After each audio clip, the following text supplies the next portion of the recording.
JEE main 2026 का शानदार result रहा है एलएन राजकोट का। मैं आपको रिजल्ट की कुछ डिटेल्स से अवगत कराना चाहता हूँ।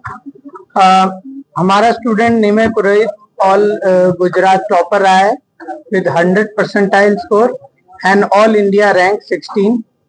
इसके अलावा और 5 स्टूडेंट टॉप 500 में आए हैं और करीबन 9 स्टूडेंट्स टॉप 1000 में आए हैं।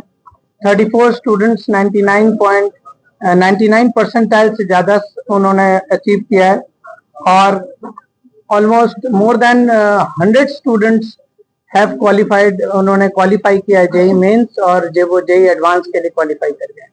गुजरात में फर्स्ट रैंक राजकोट की आई है, AIR 16 ऑल इंडिया रैंक 16 आई है, 100 परसेंटाइल है। इसके अलावा 3 स्टूडेंट्स को 100 परसेंटाइल फिजिक्स में भी आया है। जेई मेन 2026 માં બે સેશન ભેગા થઈને મારે 100 પરસેન્ટાઇલ થાય છે અને ઓલ ઇન્ડિયા રેન્ક 16 થાય છે। એલએન માં હું છેલ્લા 4 વર્ષથી જોડાયેલો છું એલએન ની સાથે અને પ્રિપેરેશન ની વાત કરે તો સૌથી બેસ્ટ અને સૌથી પ્રોપર રીતે અહીંયા બધી ફેસિલિટીઝ મળે છે। કંઈ પણ પ્રોબ્લેમ્સ થાય તો બધાના સોલ્યુશન ઓન ધ સ્પોટ એ લોકો આપી દે છે। જેઈ એડવાન્સ ની તૈયારી તો પહેલેથી જ પહેલા મીન્સ પછીથી જ ચાલુ છે અને ગોલ છે કે જેઈ એડવાન્સ માં બેસ્ટ રેન્ક લાવી અને IIT બોમ્બે કોમ્પ્યુટર સાયન્સ